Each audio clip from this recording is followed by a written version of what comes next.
मगर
हाँ सुनील जी, आ गए लोग?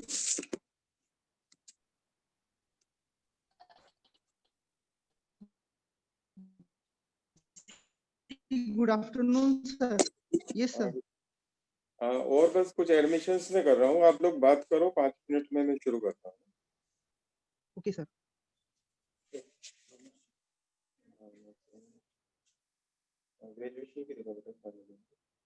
ग्रेजुएशन के फाइनल ईयर की sir semester wise final semester की दिखाओ जिसमें सारे मार्क्स लिखते हैं।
हुए था फिर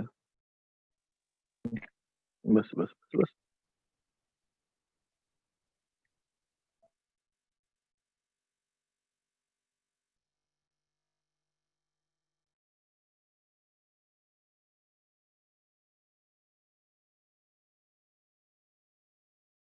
मेरी आवाज आ रही है? Good afternoon. गुड आफ्टरनून हाँ सर, आ रही है जी। नमस्कार सर, आ रही है जी। मुझे तो लग रहा था इस बीच में अभी ये सुनील गए हैं यहाँ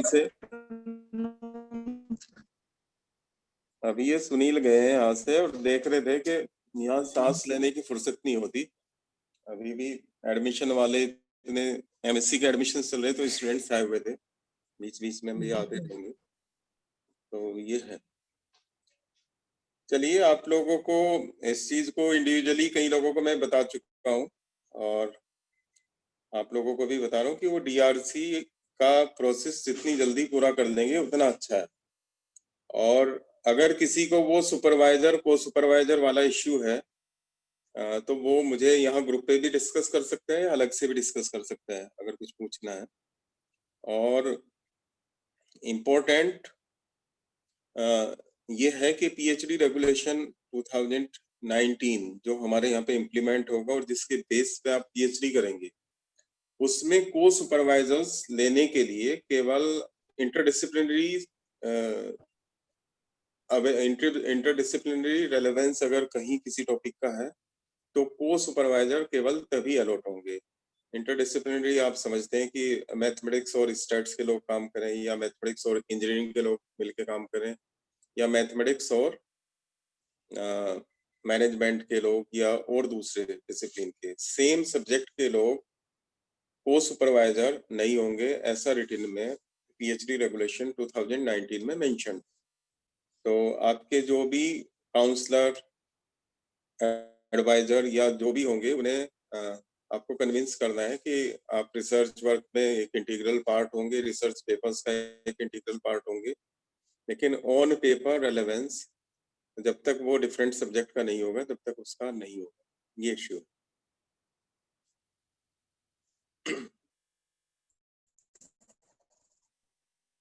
सर एक तो किसी रिक्वेस्ट को है कुछ पूछना है इस कि बारे सर में? आप मंडे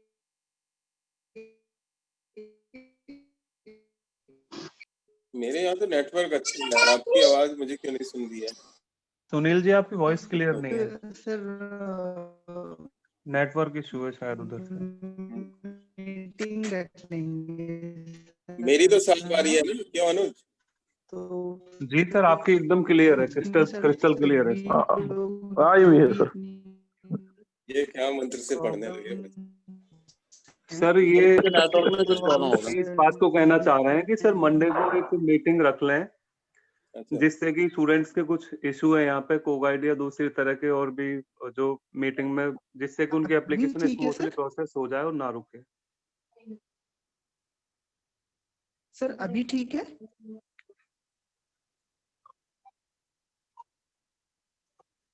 हेलो सर ने म्यूट कर लिया उधर से, मे बी एडमिशंस में बिजी हो थोड़े।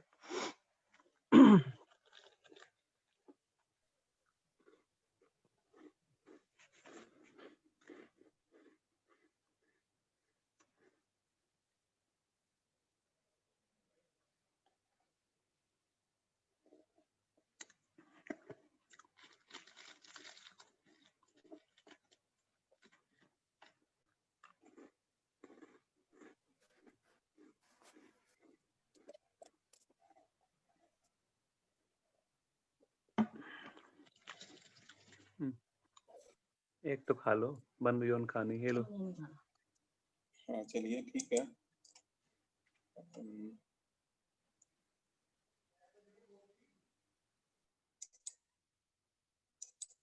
हम लोग आगे बढ़ते हैं और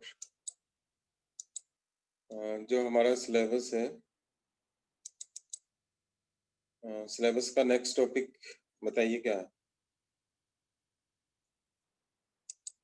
है सिलेबस किसी के पास?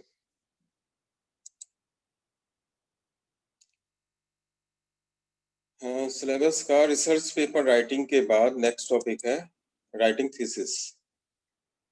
Writing thesis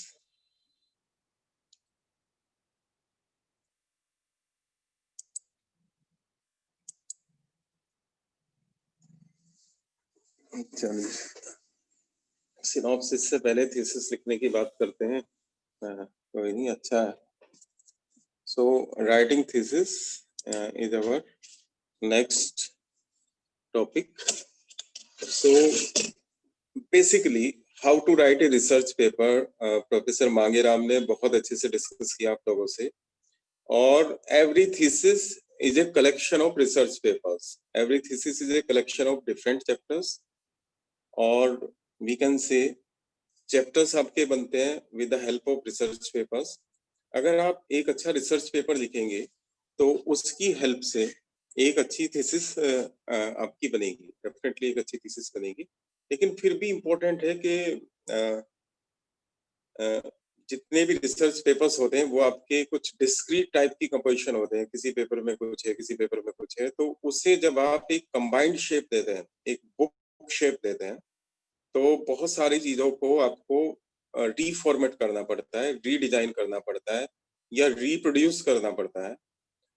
in that case आपकी थीसिस का ओवरऑल टाइटल क्या है, जो सिनॉप्सिस का टाइटल होगा ऑब्वियसली वही थीसिस का टाइटल होगा। और उस थीसिस के टाइटल को जस्टिफाइड करने के लिए क्या क्या अरेंजमेंट्स आपको करने होंगे, वो सब यहाँ पे हम डिस्कस करेंगे। वैसे ही प्रैक्टिकली जब होता है ये सारा काम तभी उस समय ज्यादा अच्छे से डिस्कस होता है। लेकिन क्या क्या इश्यूज हैं, देखिए रिसर्च पेपर्स जो भी हैं वो अलग अलग टाइम पे बने हैं, अलग अलग फ्रेमवर्क में बने हैं।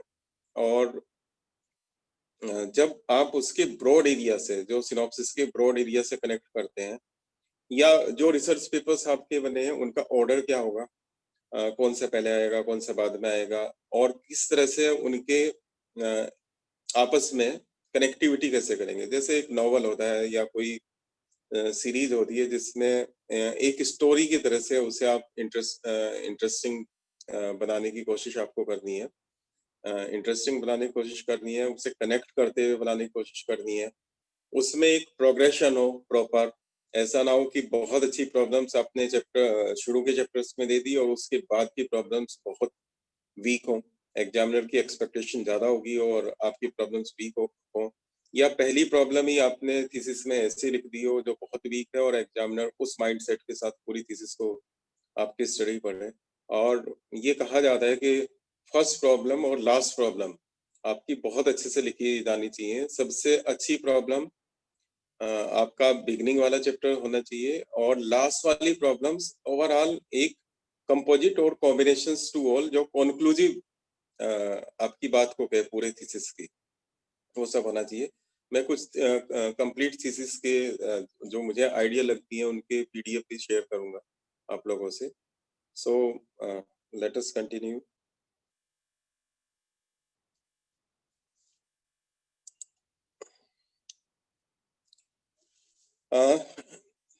ऑब्वियसली जो भी थीसिस आप लिखते हैं वो एज पर यूनिवर्सिटी रिक्वायरमेंट होती है।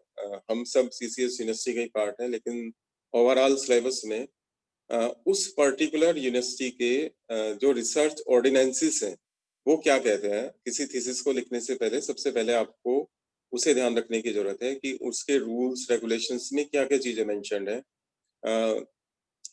थीसिस को प्रोड्यूस करने के लिए उनके क्या फॉर्मेट हैं और क्या डिजाइन प्रेस्क्राइब किया है, कितना लाइन स्पेस, किस तरह का इनिशियल पेजेस का पैटर्न क्या होगा।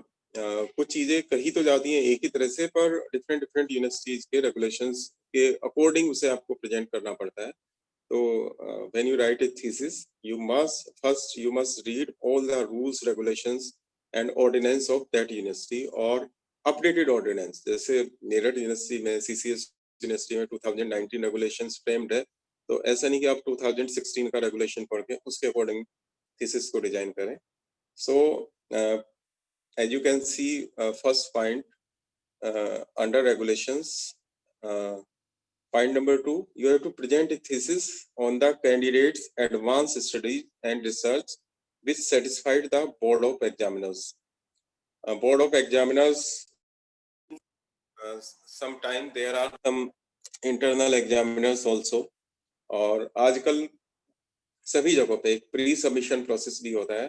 आप चाहे कॉलेज में काम करें चाहे यूनिवर्सिटी में काम करें, आपको एक प्री सबमिशन सेमिनार भी फेस करनी पड़ती है। एक तरह से वो इंटरनल बोर्ड ऑफ एग्जामिनर्स होता है जो आपको रिकमेंड करता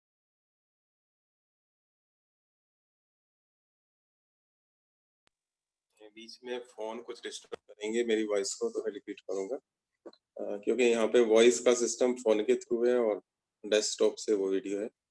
तो इंटरनल और finally external board of examiners, जिसमें हमारी यूनिवर्सिटी के अकॉर्डिंग 3 सीनियर प्रोफेसर्स को, उस सब्जेक्ट के एक्सपर्ट को आपकी थीसिस भेजी जाती है। यहाँ पे आपको रिपोर्ट करती है। 1 सेकंड मुझे एक कॉल लेनी पड़ेगी प्लीज।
चलिए, मेरी आवाज आने लगी?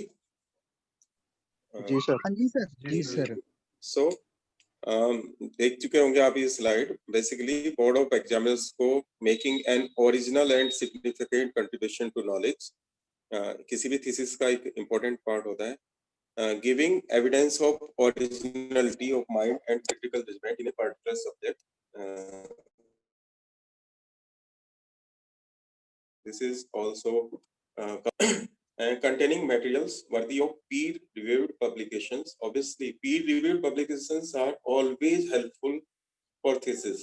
अगर कोई thesis आपकी Scopus और SCI लेवल के जर्नल्स में पब्लिश है, उसका 60, 70, 80% कंटेंट मीन रिसर्च पेपर्स, तो पहले से ही जो रेफरीज हैं, जो रिव्यूअर्स हैं जर्नल्स के, उन लोगों ने उस काम को बहुत माइन्यूटली ऑब्जर्व किया है। तो सारे प्रोफेसर्स को ये आइडिया होता है कि अगर किसी थीसिस में पब्लिकेशन कंपोनेंट ज्यादा है तो वो अच्छी थीसिस है, पब्लिकेशन कंपोनेंट कम है तो वो अच्छी थीसिस नहीं है। और पब्लिकेशंस भी अगर वो प्रॉपर रिव्यू प्रोसेस के साथ पब्लिकेशंस होता है, जो सारे स्कोपस और एससीआई में होता ही है। Being satisfactory in its literacy and और टेक्निकल प्रेजेंटेशन एंड स्ट्रक्चर। ये फिर से कुछ प्री डिफाइंड चीजें होंगी, लेकिन लैंग्वेज के पॉइंट ऑफ व्यू से या टेक्निकल प्रेजेंटेशन के पॉइंट ऑफ व्यू से वो सेटिस्फैक्टरी हो और अपडेटेड हो, और जो वर्ल्ड लेवल की थीसिस उस सब्जेक्ट की होती है उन्हें मैच करती हो। Demonstrating an understanding of the content of the research. This must include क्या लिखा है,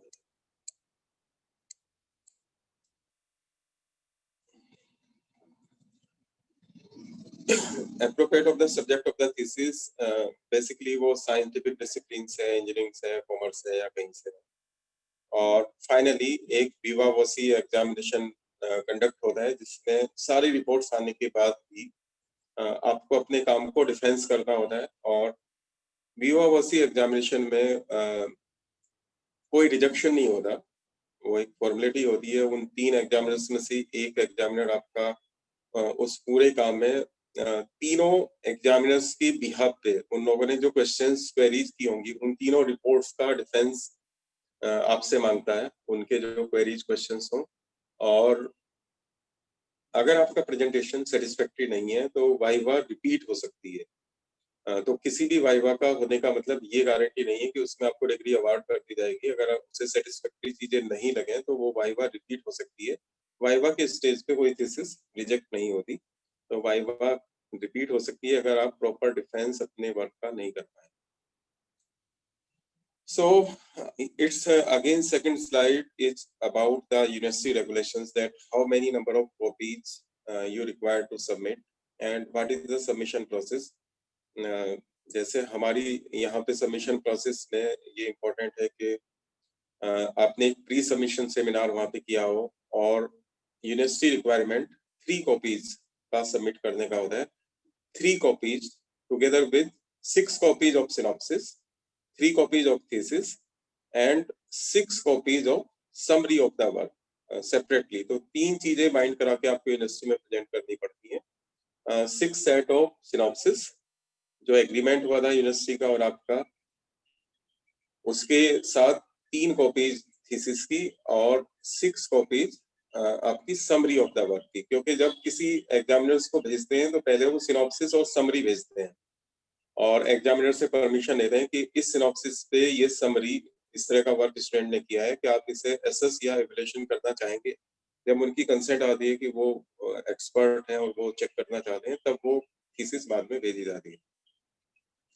ये फिर से मैंने about 2 month before submission HD format 3 soft copies. हमारे यहाँ एट द एंड जब आप थीसिस सबमिट करते हैं तब उसमें सॉफ्ट कॉपीज भी उसकी सबमिट करनी होती है आपकी CD या DVD की फॉर्मेट में, जो लाइब्रेरी में। और इस समय रूल्स है इनक्लिपनेट के साथ, सारे UGC की बॉडी है इनक्लिपनेट, शोध गंगा जिसकी वेबसाइट है, उससे सारी यूनिवर्सिटीज को उसकी डायरेक्शन है कि जितनी भी थीसिस आपकी होंगी वो सॉफ्ट कॉपी में उन्हें भी सबमिट की जाए, जिससे उसे शोध गंगा पे अपलोड किया जा सके।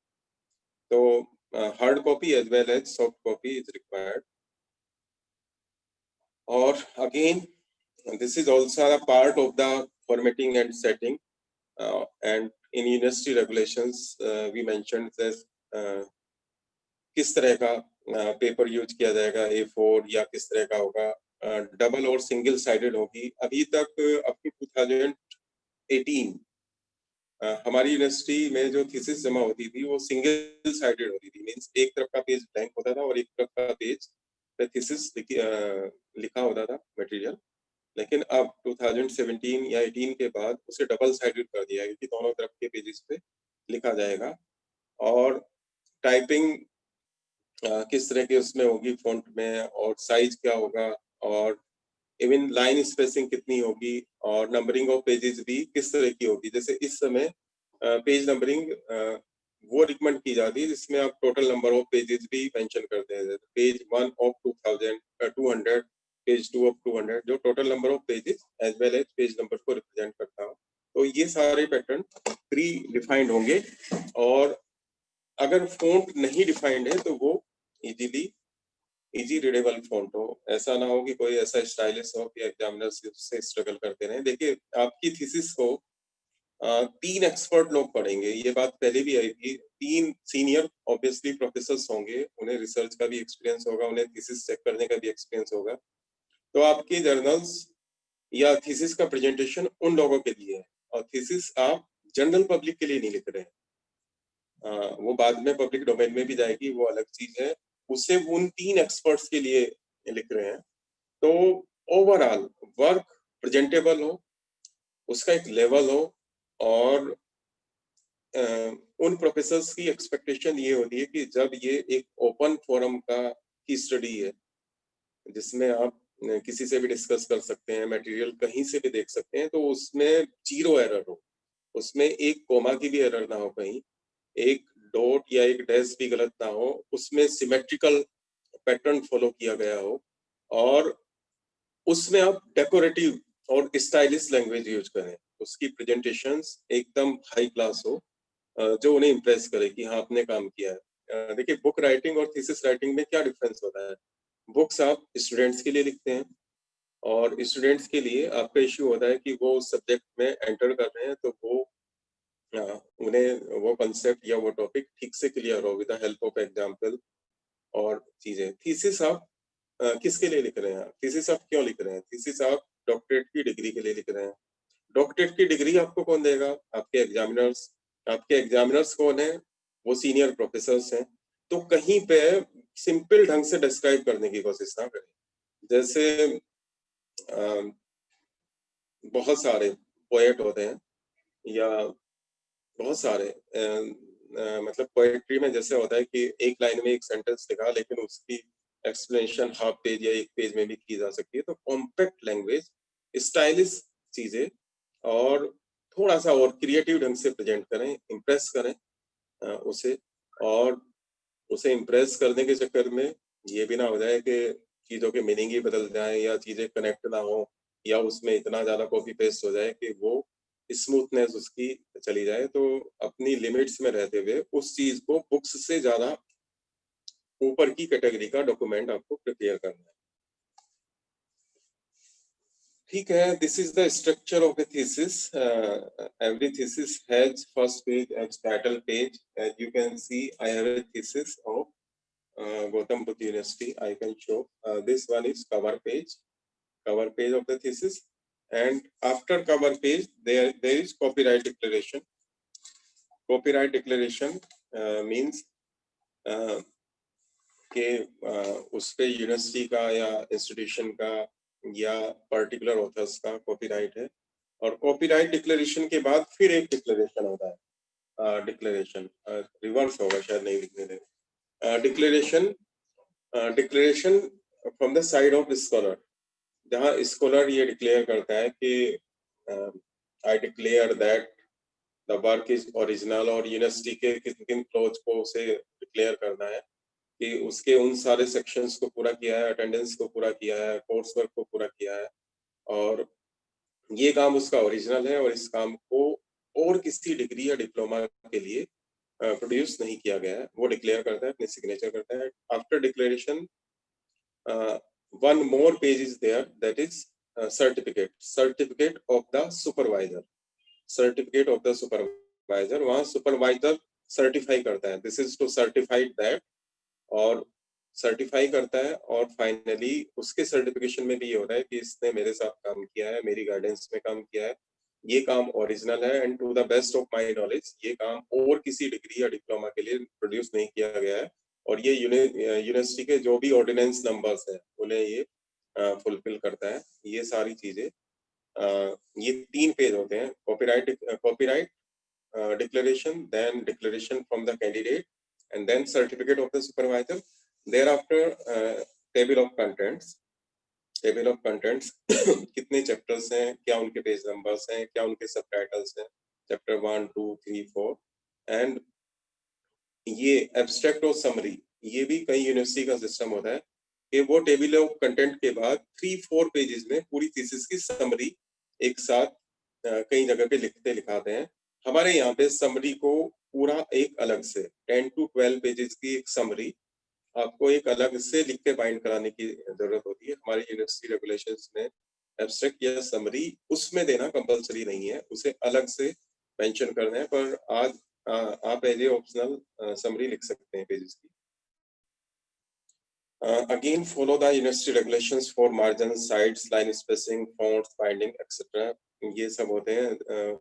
कुछ यूनिवर्सिटीज में मैंने देखा, बनस्ली में वो रेड कलर में की बाइंडिंग होगी पीएचडी थीसिस इन मैथमेटिक्स की, वो एक अच्छा पैटर्न है। उनकी लाइब्रेरी में अगर थीसिस रखी होंगी तो वो रेड कलर की थीसिस मींस मैथमेटिक्स की थीसिस होंगी। तो ये सब कुछ ना कुछ रेगुलेशंस यूनिवर्सिटी के होंगे, आप ये पता कर लें, इसे बिना पता किए अपनी थीसिस को बाइंड ना कराएं।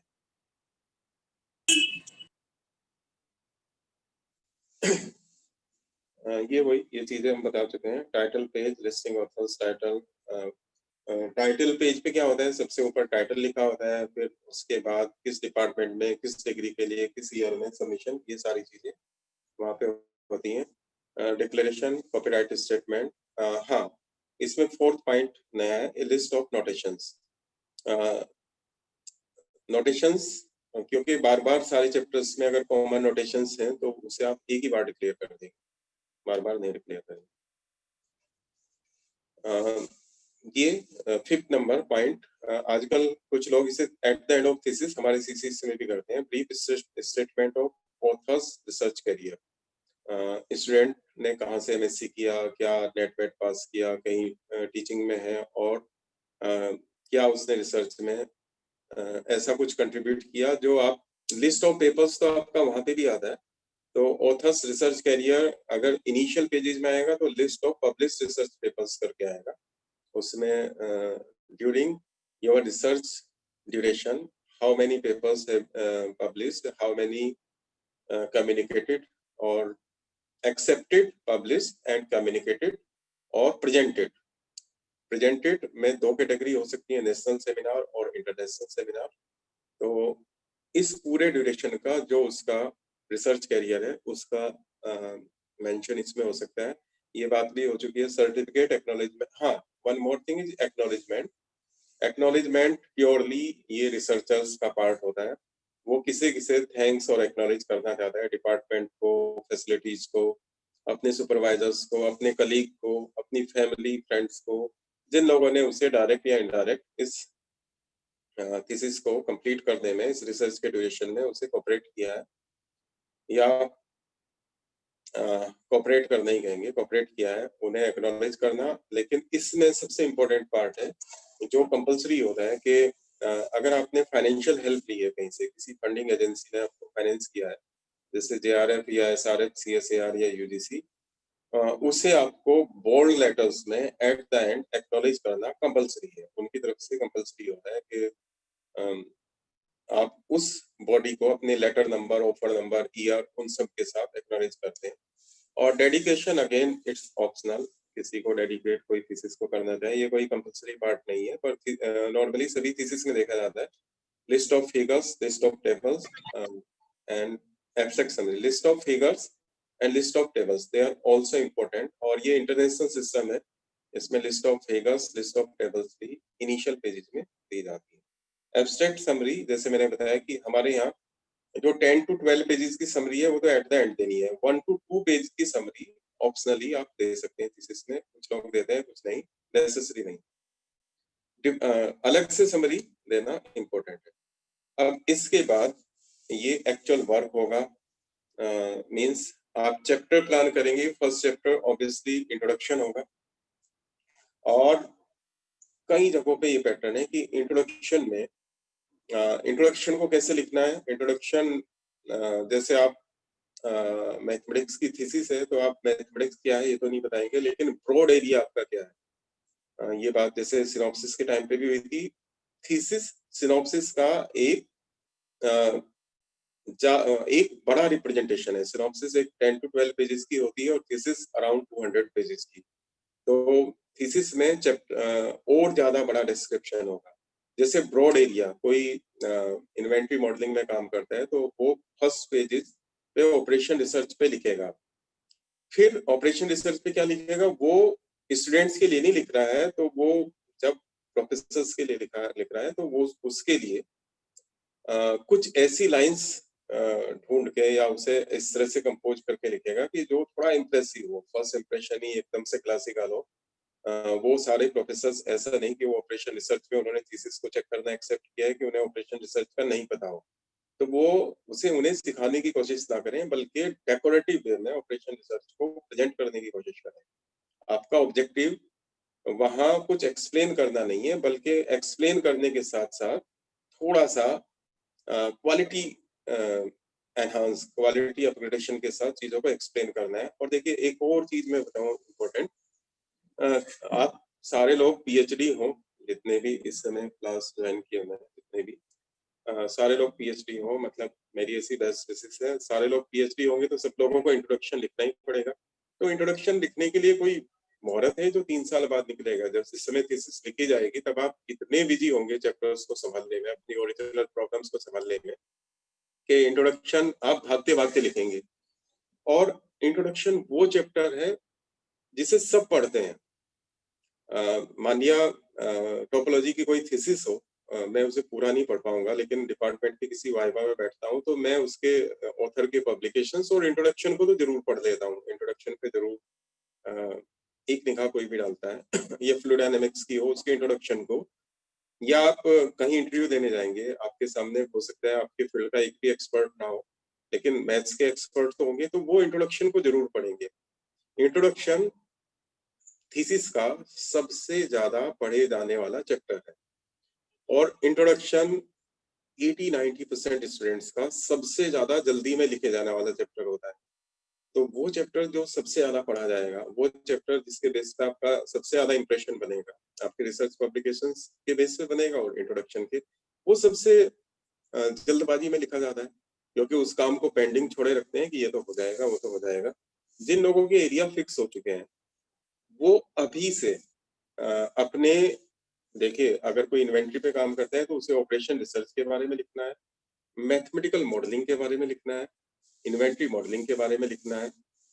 ये उसके इनिशियल 6-7 पेजेस होंगे। वो चीज उसके अभी सिनॉप्सिस में भी काम आनी है, उसके लिटरेचर रिव्यू में भी काम आनी है, वो जो रिसर्च पेपर्स लिखेगा वहां पे भी काम आनी है, और जब फाइनली थीसिस का इंट्रोडक्शन लिखेगा तो वहां पे भी काम आनी है। आप लोग जिस भी एरिया में रिसर्च करने के लिए डिसाइड किए हुए हैं उससे रिलेटेड कंटेंट नेट पे ढूंढते रहें कि अरे ये तो बहुत अच्छा मटेरियल है, इसने तो बहुत अच्छे ढंग से किसी कहीं कुछ लिखा है, तो ये लाइंस सेव कर लेते हैं कहीं, उस फाइल को सेव कर लेते हैं कहीं, या उसे कॉपी पेस्ट कर देते हैं कहीं करके कि ये ऑपरेशन रिसर्च का इंट्रो होगा, ये इन्वेंटरी का इंट्रो होगा, ये मैथमेटिकल मॉडलिंग का इंट्रो होगा, या ये मेरा फ्लूइड डायनामिक्स काम है तो फ्लूइड डायनामिक्स का इंट्रो ये वाला ज्यादा अच्छा लग रहा है मुझे, तो इस फाइल को मैं सेव कर दूं, इंट्रोडक्शन के नाम से कोई फोल्डर बना दूं और उसके सब फाइल्स वगैरह कुछ सिस्टम को इस ढंग से मैनेज करूं कि मुझे पता हो कि उसमें तो थ्योरी बहुत अच्छी वहां पे थी और मुझे उसके जैसा लिखना है। तो इंट्रोडक्शन के काम को बीच बीच में करते रहे, इंट्रोडक्शन पे एट द एंड ना पहुंचे, क्योंकि इंट्रोडक्शन की एक गलती भी आपके आगे के कामों पे बाद में आदमी जाता है, उससे आपको प्रॉब्लम हो जाती है। और इंट्रोडक्शन क्योंकि सब लोग पढ़ते हैं, इम्प्रेसिव इंट्रोडक्शन ही बहुत सारे आपके सब्जेक्ट के एक्सपर्ट्स को छोड़ दें। पोस्ट थीसिस की बात करें, जब आप डॉक्टर हैं और इंटरव्यू दे रहे हैं कहीं प्रोफेसर के लिए, एसोसिएट के लिए या दूसरी पोस्ट के लिए, तब उस इंट्रोडक्शन के बेस पे आपसे बहुत सारी क्वेश्चनिंग होने वाली है। तो वो स्टाइलिश हो, कहीं से कॉपी पेस्ट तो प्लेगरिज्म वाले सॉफ्टवेयर आपको नहीं करने देंगे, तो आपको कहीं से ठीक मटेरियल अरेंज करना पड़ेगा और उसे लिखना पड़ेगा। ये बहुत इंपॉर्टेंट है। एक मिनट।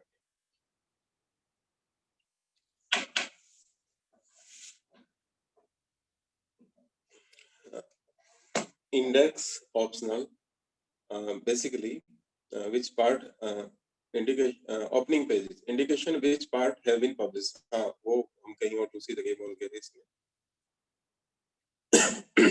लिस्ट ऑफ पब्लिकेशंस और कितने पब्लिश हुए हैं चैप्टर्स के, वो सारे।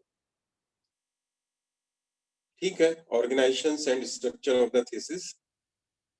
देखिए, बेसिकली सेल्फ कंटेंट कोई भी थीसिस ये माना जाता है कि उस पर्टिकुलर थीम का एक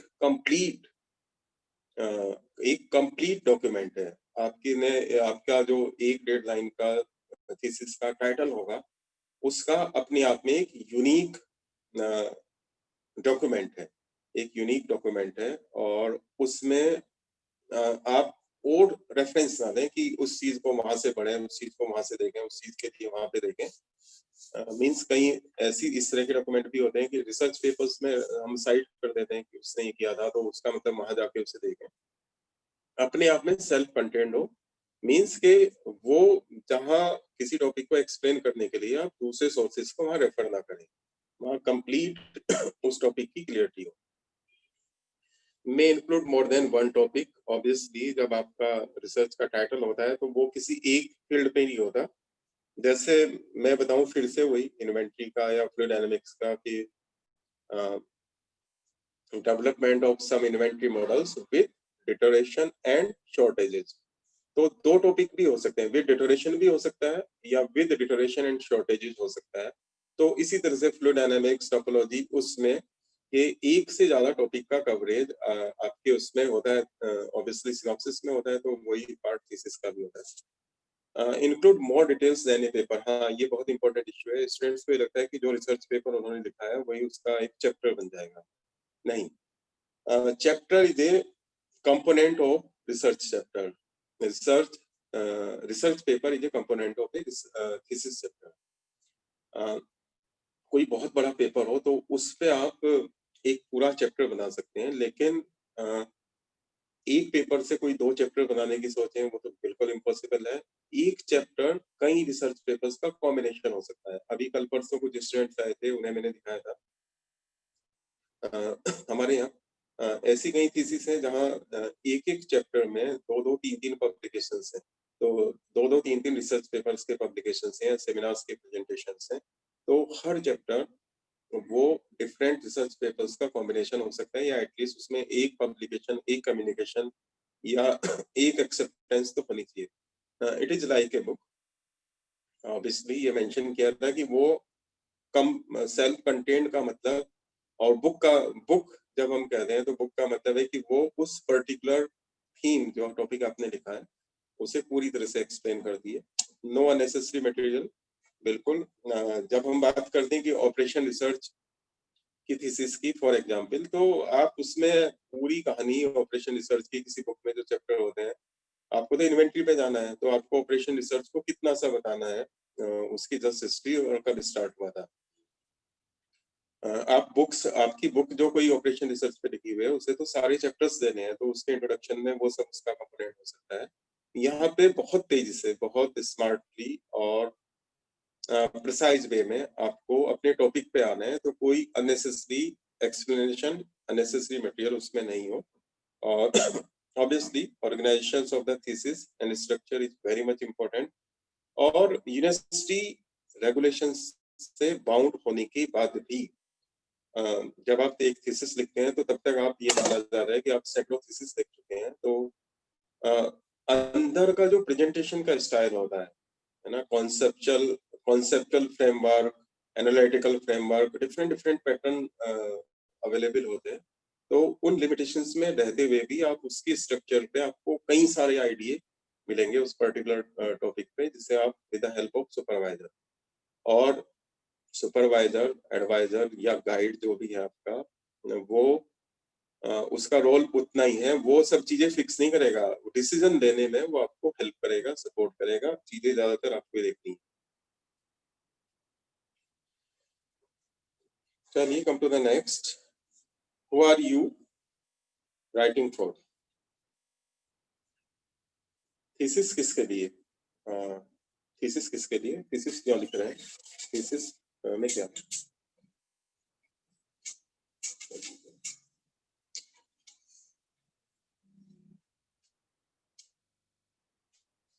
खराब हो गया? एक मिनट।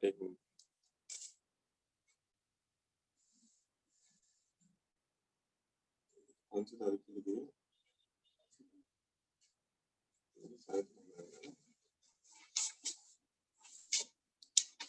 थीसिस किसके लिए? ऑब्वियसली सुपरवाइजर तो साइन करेगा, सुपरवाइजर के लिए उतना नहीं है। Basically thesis is for degree. Every thesis is written for PhD degree या जिस भी डिग्री, डीएससी, पीएचडी जो भी डिग्री है उसके लिए लिखी जा रही है। और उस डिग्री को प्रोवाइड कौन करेगा? जो आपके एग्जामिनर्स हैं, इंटरनल एग्जामिनर्स। आप जब इंटरनल अगर कोई असेसमेंट सिस्टम है उसे क्लियर करते हैं प्री सबमिशन सेमिनार को, वो उनके ओके, उनका एक सर्टिफिकेट लगता है कि स्टूडेंट ने प्री सबमिशन सेमिनार को यहाँ पे मतलब किया है। और फाइनली तो एक वो एग्जामिनर होंगे और एक्सटर्नल एग्जामिनर।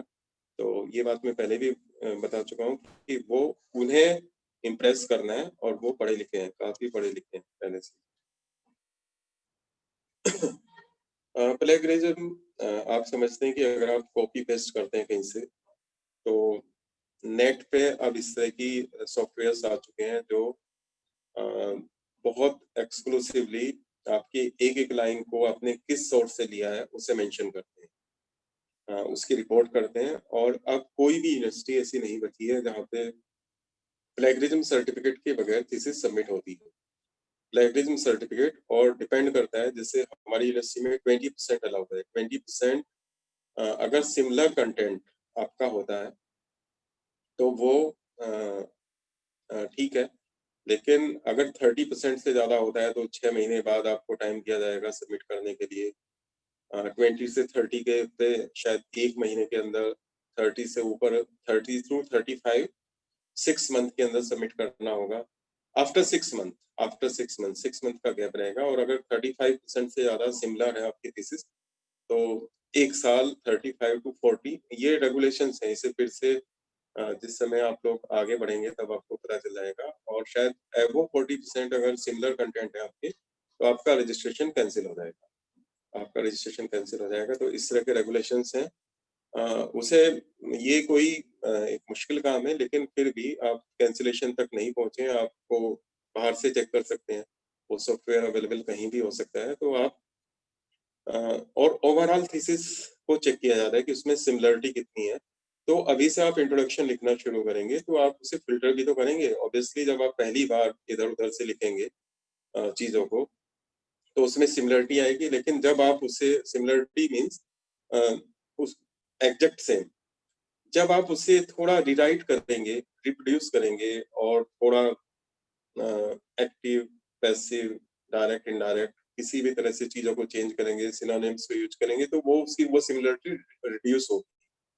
तो ये रिड्यूस होने वाला भी एक प्रोसेस है। अगर किसी डॉक्यूमेंट में 40% सिमिलरिटी आती है तो नेक्स्ट टाइम जब आप दिखाते हैं तो 35 आती है, फिर आप उस एरिया पे काम करते हैं तो 30 आती है, 25 आती है। तो ये सिमिलरिटी बहुत स्लोली रिड्यूस होती है।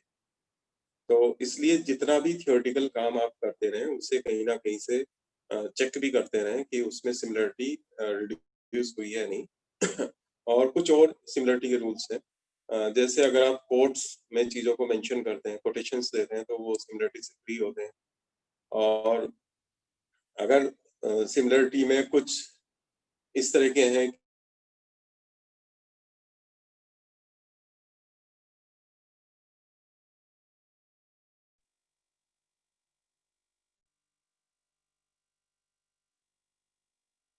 सॉफ्टवेयर में सब चीजें पता चल जाती हैं अगर आप उसमें कोई अरेंजमेंट करते हैं, जुगाड़, तो वो सब चीजें सॉफ्टवेयर सब डिक्लेयर करता है। तो कई लोग क्लेम करते हैं कि सिमिलरिटी तो हम कम कर देंगे, लेकिन आप लोग उसमें थोड़ा टाइम दें तो अपने आप अच्छा डॉक्यूमेंट बनता है, रिड्यूस होता है धीरे धीरे, और आपको अपनी लैंग्वेज की स्किल्स को भी इसमें पॉलिश करना होगा, सीखना होगा, क्योंकि ऑब्वियसली आपको एक थीसिस तो इंग्लिश में ही सबमिट करनी है, तो लैंग्वेज चीजें, तो ये सारा काम आपके काम के साइड में होगा। और यूनिवर्सिटी में प्लेगरिज्म का सर्टिफिकेट एग्जामिनर्स के लिए उसके एट द एंड लगा के भेजा जा सकता है। Copy proof of the theorem unless it is really necessary for the thesis. देखिए, अगर आप कुछ भी एग्जिस्टिंग मटेरियल को बहुत ज्यादा यूज करेंगे तो सिमिलरिटी इंक्रीज होगी, तो जब तक बहुत जरूरी नहीं है तो कॉपी पेस्ट भी मिनिमम करें। ऑब्वियसली अगर थीसिस एक यूनिक पीस ऑफ डॉक्यूमेंट है या बुक है, तो ग्रामर, स्पेलिंग, पंक्चुएशंस, इन्हें सबको आपको चेक करना है, स्पेल चेकर से यूज करना है, स्पेल चेकर्स, ये रिसर्च पेपर्स में भी किसी में करना है, ग्रामरली, और कितने सारे और एडवांस सॉफ्टवेयर्स भी आते हैं, या आप किसी लैंग्वेज एक्सपर्ट से एडवाइजेस ले सकते हैं। ठीक है, वो मैथमेटिक्स का पार्ट नहीं बताएगा, लेकिन आपकी लैंग्वेज को थोड़ा सा ठीक करेगा कि इसमें ग्रामर, स्पेलिंग, टेंस, पंक्चुएशंस, इस टाइप की कोई एरर तो नहीं है।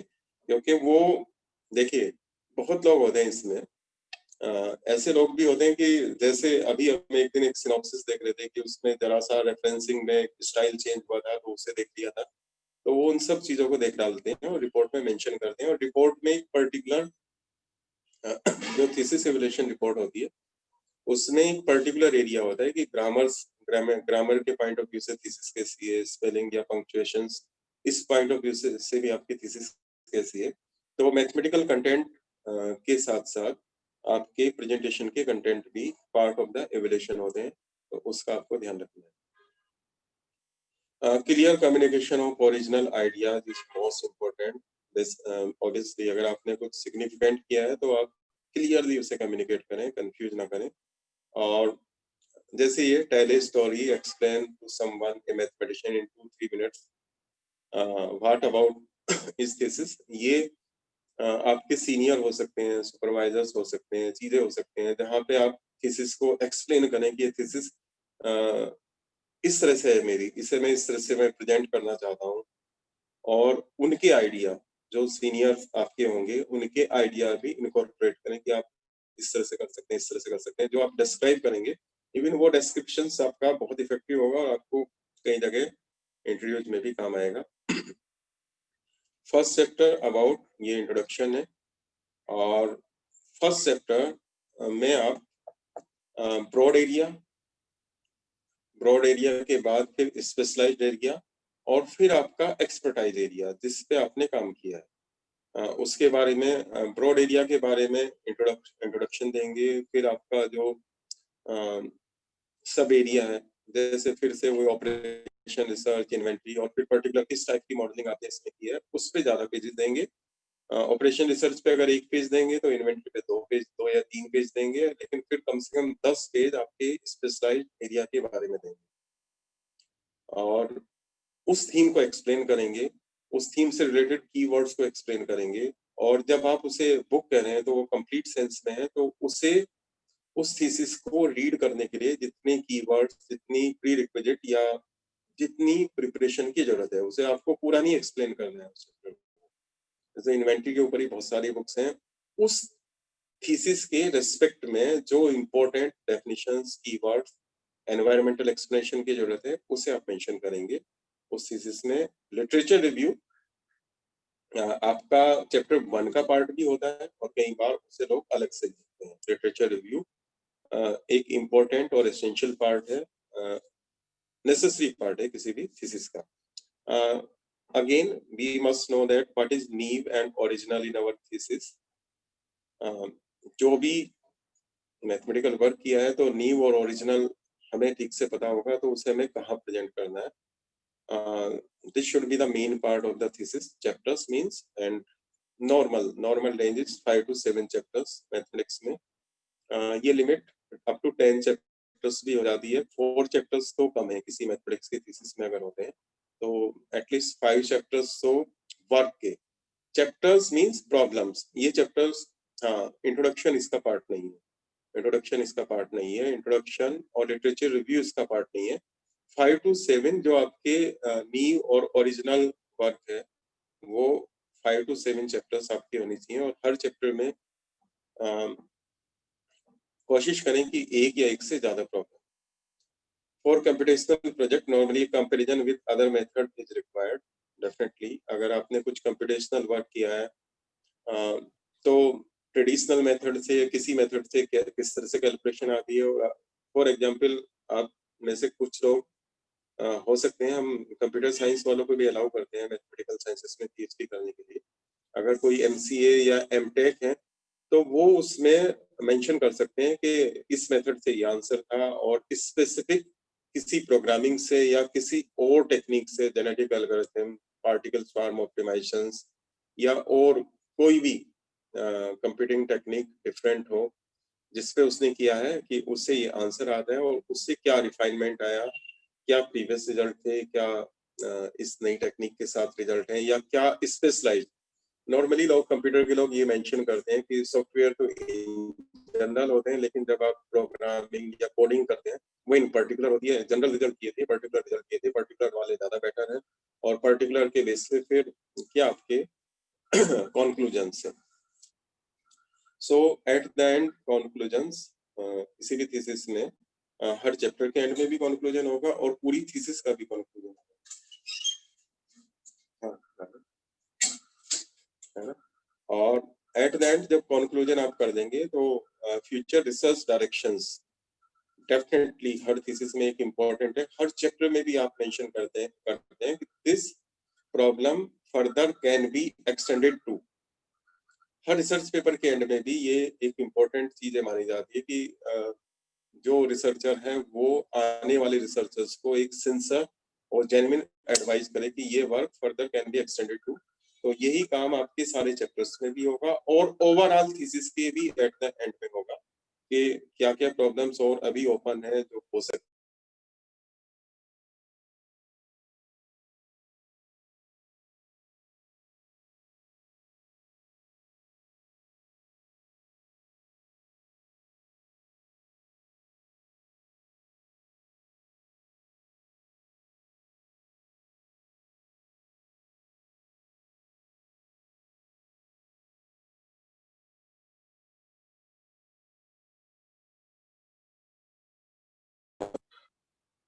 Writing thesis.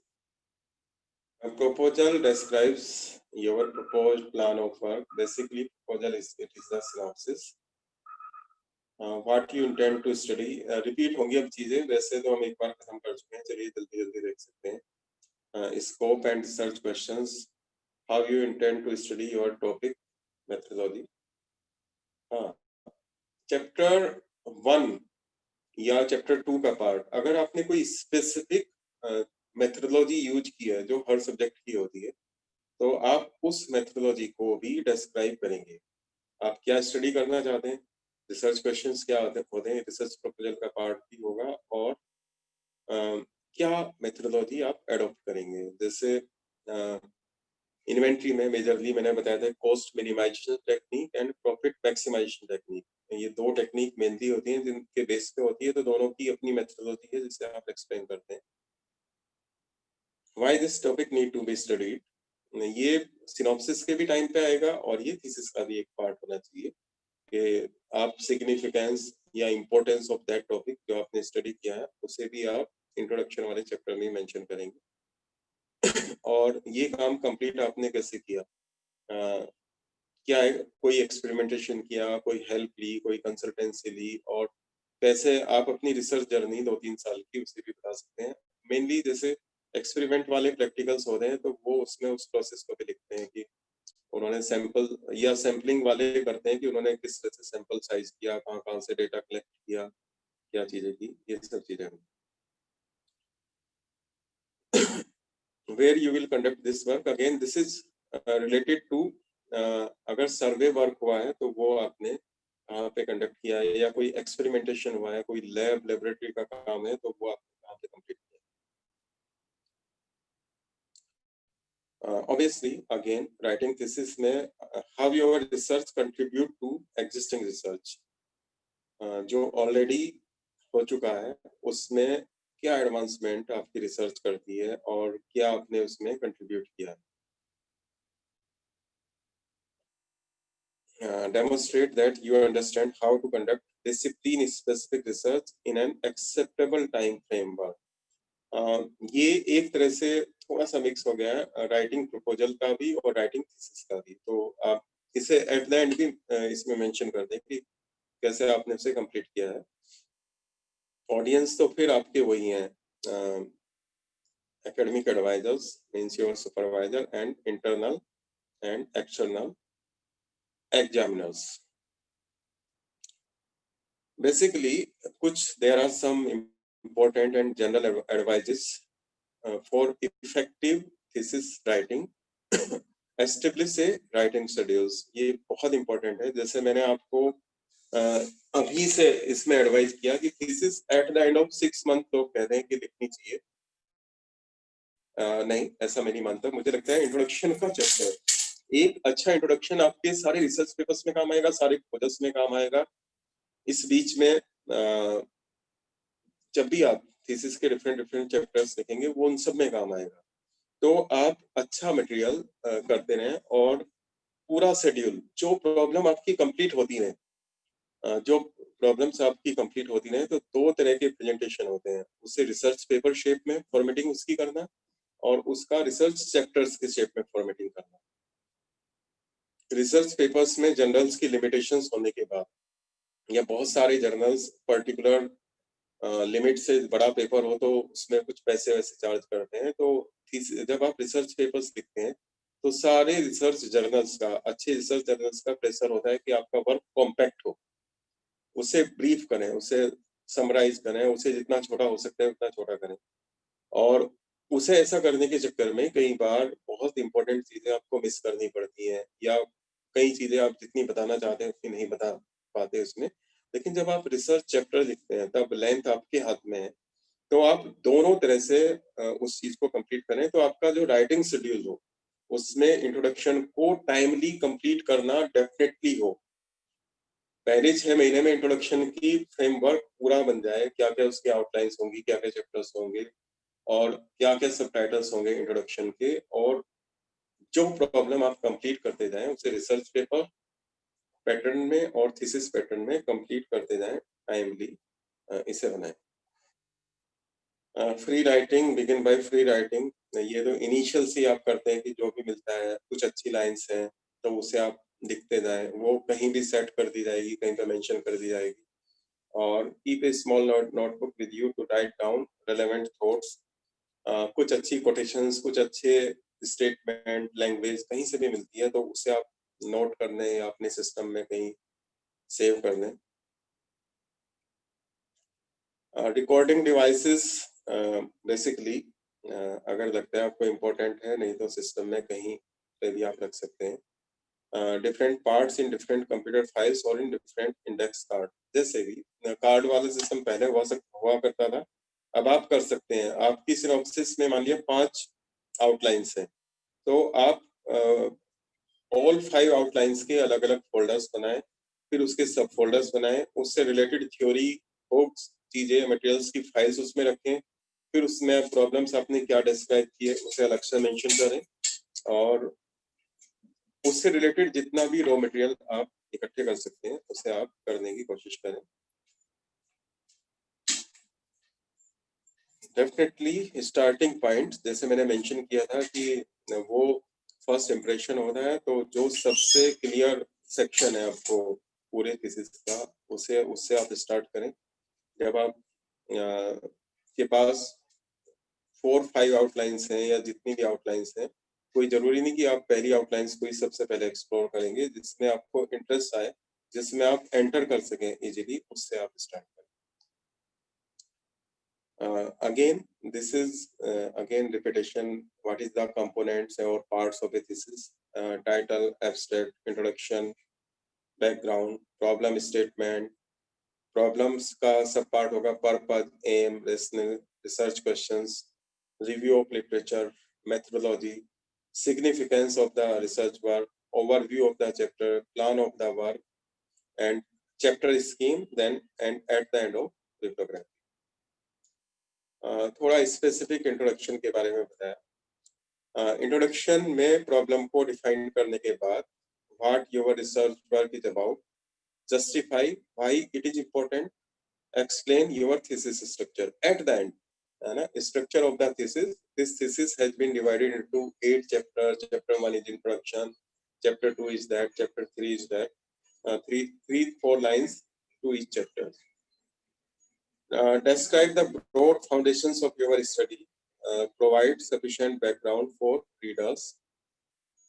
Obviously, और वो उतना डिटेल में नहीं जाए कि आप पीजी स्टूडेंट्स की तरह से वहाँ सारी चीजें बताने लगे. आपके जो रीडर्स हैं और जो उस पर्टिकुलर वर्क की बैकग्राउंड है उसे ही आपको इंट्रोडक्शन में मेंशन करना है. General scope of that thesis or work or project, overview of the section that will appear in your proposals. जो overall ये उसमें भी आएगा.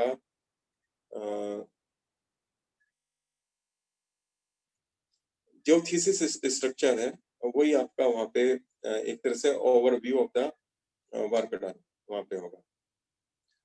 ऑब्वियसली थीसिस रीडर्स को एंगेज रखे, वो बोरिंग ना हो, उसमें कंटिन्यूटी हो, उसमें फ्लो हो, और इन सब चीजों का ध्यान रखना. Statement of the problem. Different chapters जब आप करते हैं और हर चैप्टर को लिखने में, इवन रिसर्च पेपर को लिखने में भी, रिसर्च पेपर्स प्रॉब्लम को सॉल्व करने के लिए तो रिसर्च पेपर है और उनके स्टेटमेंट में आपको मेंशन करते हैं कि initially what has been done and what is the gap that need to be filled and what is the problem that need to be solved. Gap बहुत इंटेलिजेंटली लिटरेचर रिव्यू आपको mention करेगा कि ये सब काम हुए. आजकल टेबलर फॉर्म में गैप देते हैं, टेबल्स बनाते हैं, इसने ये किया था, इसने ये किया था, इसने किया था, और फिर लास्ट में कहते हैं आवर वर्क, प्रपोज्ड वर्क, और उसमें फिर ऊपर कुछ कैरेक्टरिस्टिक के बेस पे रिसर्च को कैटेगराइज करते हैं और उस पे लिखते हैं, और कुछ एक तरफ पैरामीटर्स लिखते हैं और यस नो लिखते हैं कि इस ऑथर ने हाँ ये पैरामीटर लिया था, ये पैरामीटर नहीं लिया था, और फाइनली लास्ट लाइन में अपने प्रपोज वर्क को लिखते हैं और उसमें ऑलमोस्ट सारे यस लिखते हैं कि हाँ जो ऊपर नो वाली चीजें थी उन्हें सबको हमने यस करके इस स्टडी को एडवांस किया. तो वो टेबल कभी शो करेंगे, क्रोनोलॉजी को भी शो करती है ईयर वाइज, और गैप को भी शो करती है, और आप क्या प्रपोज कर रहे हैं, कौन सी प्रॉब्लम को सॉल्व कर रहे हैं उसे भी शो करती है. इसे आपको थियोरेटिकली भी मेंशन करना पड़ेगा कि गैप क्या थे और उस गैप को सॉल्व करने की क्यों जरूरत थी और आपने उसमें क्या किया.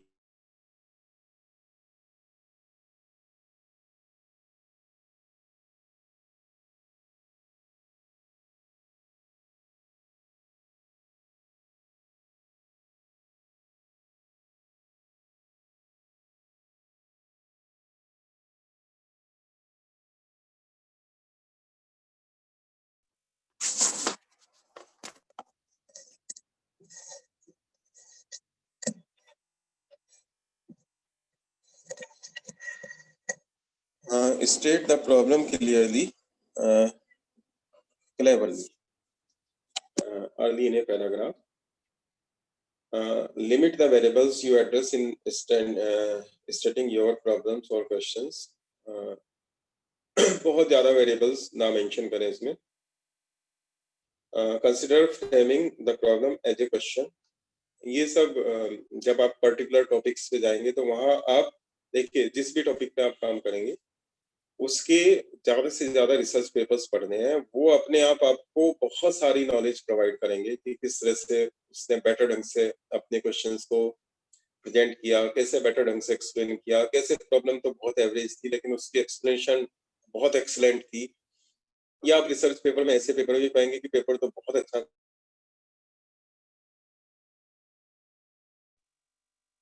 पुअरली रिटन था, तो इन सारी चीजों को आपको बताएगा। देन चैप्टर 1 का इम्पोर्टेंट पार्ट या किसी भी थीसिस का इम्पोर्टेंट पार्ट लिटरेचर रिव्यू होता है। सो लिटरेचर रिव्यू ऑब्वियसली आप हिस्ट्री से लेके अब तक क्या हो चुका है उसे आपको बताना है। उस टॉपिक पे सबसे पहला रिसर्च पेपर कब आया था उसके बाद कब आए, और फाइनली क्या पोजीशन है। How other scholars have written about this topic और that topic, range of theories used to analyze material or data, how other scholars connect their specific research topic to larger issue, questions or practices within this field, or even how others did. This is not only important, but what are the gap? What are the gap? And what methodology other applied, और आपने उस methodology में से जो best methodology है उसे आपको use किया है। इफेक्टिव लिटरेचर रिव्यू, ये पहले भी सिनॉप्सिस के केस में भी डिस्कस हुआ है कि ये बैकग्राउंड ऑफ द स्टडी को इम्पोर्टेंटली करे। Critically assess importance, research trends और area of interest, potential gap, this is very much important और बहुत जरूरी है, और गैप को तो आपको बनाना है, गैप को फिल करने पे ही आपके रिसर्च पेपर पब्लिश होंगे। Need for current and future research project, gap को आप आइडेंटिफाई करेंगे और गैप की इम्पोर्टेंस भी बताएंगे कि वो क्यों इम्पोर्टेंट है। कुछ key points, you are entering a scholarly conversations already in progress, show that you have been listening and that you have something valuable to say. Already a lot of research work has been done, तो आप mention करेंगे कि आप कुछ important देने जा रहे हैं रिसर्च में। अभी कल परसों में दिखा रहा था कि अभी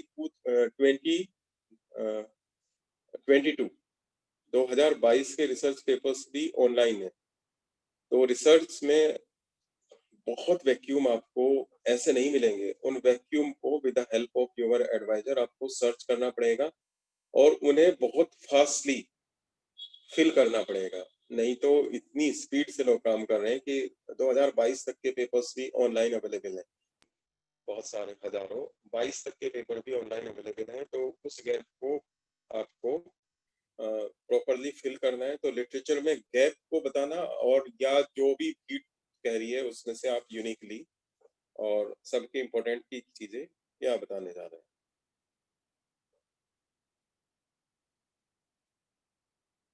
What contribution will my study make to the existing literature? Cleverly ये सारी चीजें मेंशन करनी।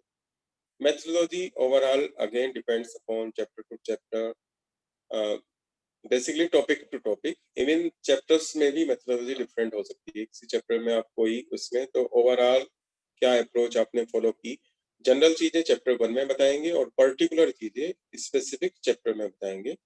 और मेथोडोलॉजी में अगर कोई एडवांसमेंट है तो वो भी आप बताएंगे कि प्रीवियस मेथोडोलॉजी ये थी। जैसे मैंने कहा कि अगर किसी ने एमटेक या कुछ कंप्यूटर की ज्यादा ट्रेनिंग है तो वो स्पेसिफिक प्रोग्रामिंग, कोडिंग या स्पेसिफिक मेथोडोलॉजी के बेस पे भी रिसर्च कर सकते हैं।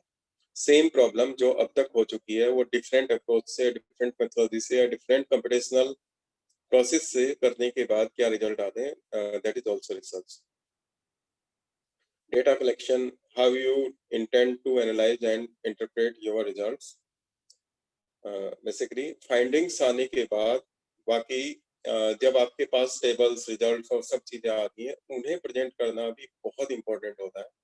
और चैप्टर टू चैप्टर प्रेजेंट करना, तो वो ये लगने लगता है कि आप मोनोटोनस हो रहे हैं, तो आप डिस्क्राइब करने के डिफरेंट वे ढूंढते हैं, ग्राफ फ्रेम करने के डिफरेंट वे ढूंढते हैं। आपकी टेबल्स एकदम बहुत इफेक्टिव हो और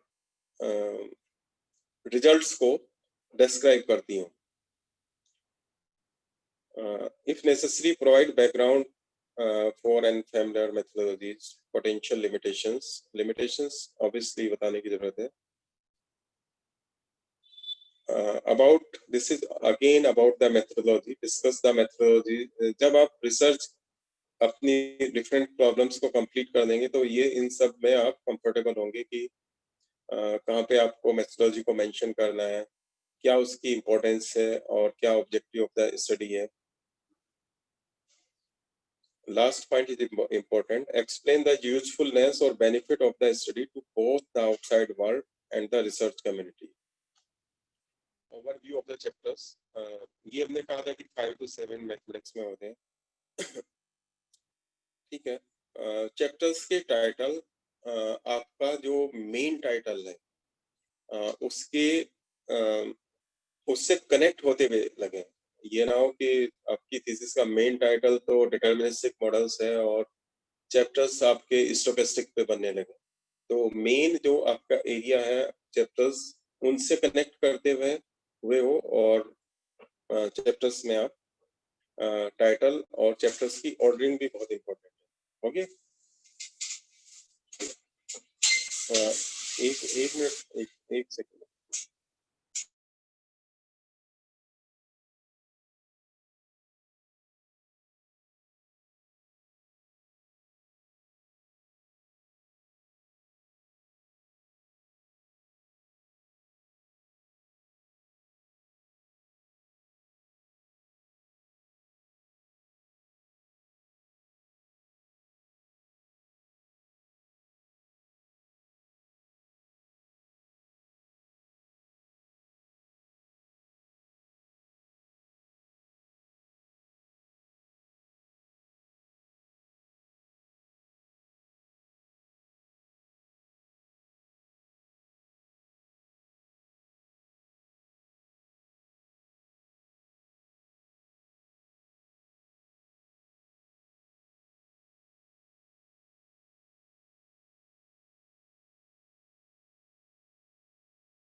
सर आवाज नहीं आ रही है। सर आवाज नहीं आ रही है हम लोगों को। सर ने टाइम मांगा है 2 मिनट का, अभी वेट करो थोड़ा सा। हाँ, अब आ रही है ना, बस खत्म कर रहे हैं आप, बहुत हो गया। ठीक है, मैं पूरी फाइल सेव कर दूंगा। ठीक हो गया ना? रैम भी बढ़ी है।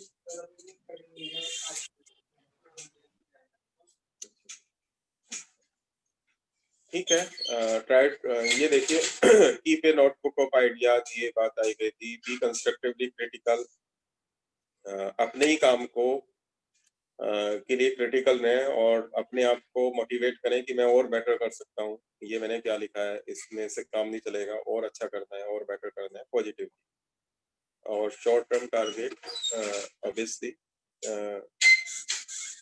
कब रिसर्च पेपर सबमिट करना है, कब चीजें करना है, चीजों को पेंडिंग ना छोड़ें। रिसर्च पेपर पे पेपर करते चले जाएं, उन्हें चैप्टर 4 में नहीं कन्वर्ट किया, तब फिर एक बार आप जल्दी में सारा काम निपटाएंगे तो उसमें फिर क्वालिटी डाउन होगी। और आपका थ्योरी वाला पार्ट सब पढ़ते हैं। Make your thesis clear and enjoyable to read, obviously.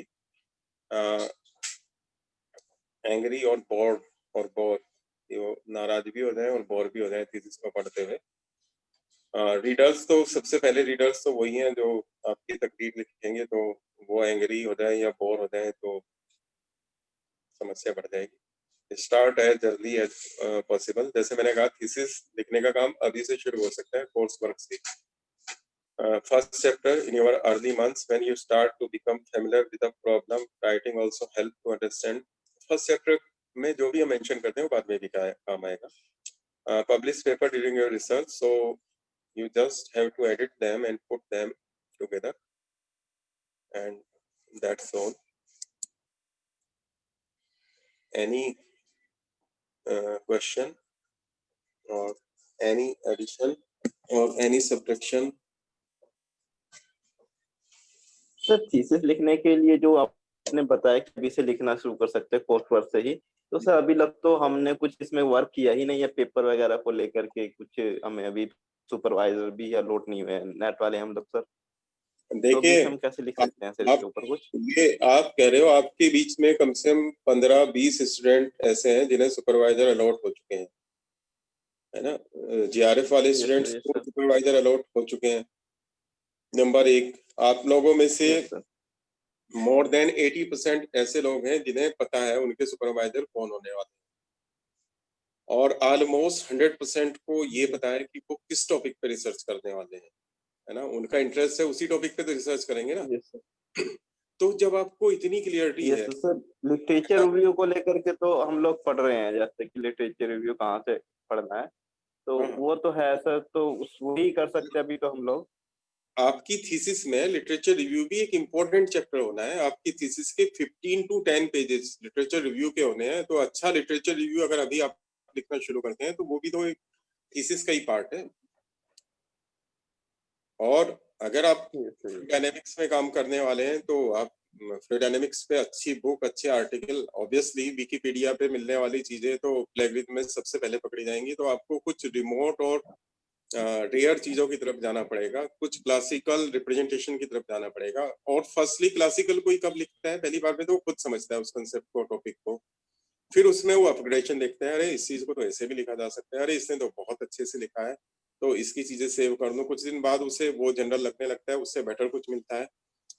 और कई बार कुछ अच्छी चीजें एक साथ लिखता है और उन्हें मर्ज करके, क्योंकि आपको प्लेगरिज्म से बचना है, कुछ कंबाइंड अच्छा लिखता है। कई बार जब आप लिखते हैं तो सेम चीज रिपीट हो जाती है, उसे आपने ऊपर कहा है वो चीज इधर दोबारा से होने लगती है। तो ये सब चीजें अभी से शुरू हो सकती हैं। ठीक है, लिटरेचर रिव्यू की हमें जरूरत है, आप लोग लिटरेचर रिव्यू लिखना शुरू कीजिए। लिटरेचर रिव्यू के भी फर्स्ट 2 पेजेस तो इंट्रोडक्शन होगा उस टॉपिक का, जिस टॉपिक पे आप लिटरेचर रिव्यू लिखेंगे। और जिन कुछ लोग काम कर रहे हैं आप में पहले से, कुछ लोग रिसर्च पेपर्स भी लिख चुके हैं, मैं जानता हूँ आप लोगों में, और वो सब भी तो इंट्रोडक्शन एट द एंड ना लेकर, इंट्रोडक्शन एट द एंड अच्छे स्कोर्स का होता है और वो खराब लिखा जाता है और वो फिर खराब इंप्रेशन करता है। और आप आखिर के 6 महीने में बहुत दबाव में रहने वाले हैं जब आप इस थीसिस को पूरा करेंगे और बहुत बिजी रहने वाले हैं, तब आप प्रॉब्लम्स को संभालेंगे। तो बेटर है कि आप इंट्रो, लिटरेचर रिव्यू, ऐसे चैप्टर्स का फ्रेमवर्क तो बना के डाल ही दें। आपके कौन कौन से टॉपिक होंगे, और आपको शोध गंगा या उससे रिलेटेड बहुत सारे जगहों पे बहुत सारी थीसिस अवेलेबल हो जाएंगी जो आपका एक स्ट्रक्चर बना लेंगी। उसे आप सुपरवाइजर या सीनियर या किसी और उसी फील्ड के एक्सपर्ट से वेरीफाई करा सकते हैं, ऐड करा सकते हैं। सुपरवाइजर्स तो ढूंढने में आप लोग रिलाई कर रहे हो, मुझे तो लगता है किसी की कुछ भी प्रॉब्लम है तो बताइए ना मुझे, किसी को नहीं मिलता है। आप लोग डीआरसी कराने में मुझे लगता है कम विलिंग लग रहे हैं। चलिए, एट द एंड जब आप सारे लोग सबमिशन कर देंगे अपनी चॉइसेस का, तभी तो होगी डीआरसी। यूनिवर्सिटी एडमिनिस्ट्रेशन को इस चीज की चिंता थोड़ी है कि आपकी डीआरसी कब हो। यूनिवर्सिटी एडमिनिस्ट्रेशन तो सर मेरा एक छोटा सा क्वेश्चन है सर। हाँ हेलो हाँ सर, जैसे हमने कोई रिसर्च पेपर अभी लिखा है ना, और हमने थीसिस यानी कि अपना सबमिशन 3-4 साल बाद या 3.5 साल जितना भी टाइम लगता है, तो वो पेपर ऑनलाइन आ जाता है। हाँ तो अगर हम उससे चैप्टर बनाते हैं सर, हमको रिसर्च पेपर से ही चैप्टर बनाना होता है, वो ऑनलाइन है, तो वो तो प्लेगरिज्म में शो होगा ना वहाँ पे, जैसे हम अपना प्लेगरिज्म चेक कराएंगे थीसिस का। तो ये एक मतलब हाँ सुनिए, बहुत अच्छा क्वेश्चन है। और यहाँ की इस यूनिवर्सिटी की प्लेगरिज्म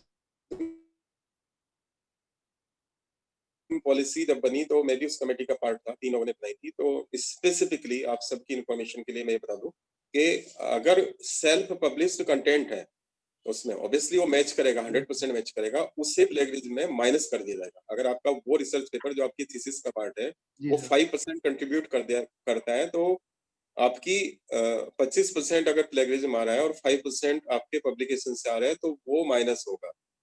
ये अकॉर्डिंग टू रूल है।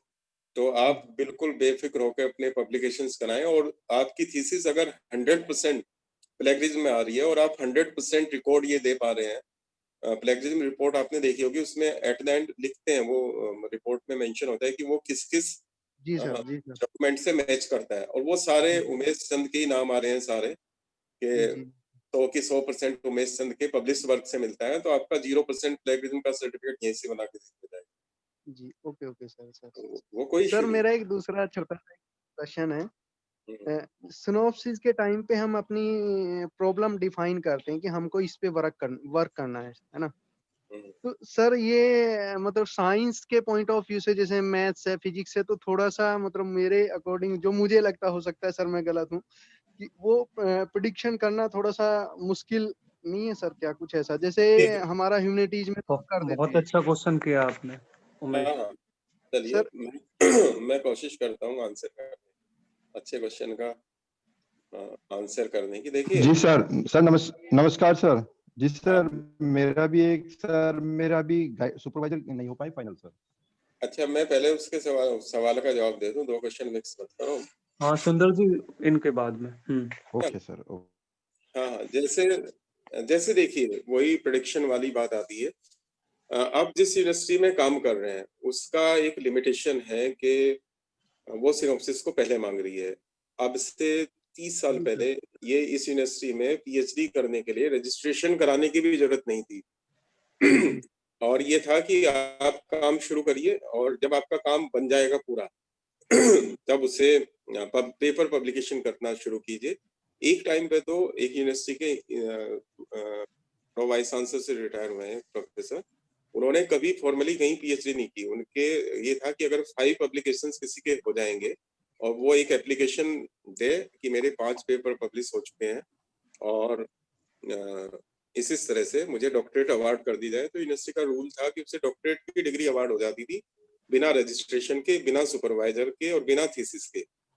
ये रूल भी रहा था। ये एक एक्सट्रीम थी और ये बहुत अच्छा था अपनी जगह पे कि कोई इंडिपेंडेंटली वर्क कर सकता है या किसी के साथ कर सकता है। फिर बाद में ये रूल आया कि काम करना शुरू कर दे कोई भी और वो सिनॉप्सिस को 3 महीने पहले सबमिट करें, अपने प्रपोजल को 2-3 महीने पहले सबमिट करें और उसी 3 महीने बाद थीसिस को सबमिट कर दे। तब बहुत सिनॉप्सिस बहुत क्लियरिटी के साथ होती थी। सिनॉप्सिस में स्पेसिफिक लिखा होता था कि क्या वो करने जा रहे हैं, और क्योंकि वो पहले ही कर चुके हैं उन सब चीजों को, तो वो एग्जैक्ट मैच करती थी।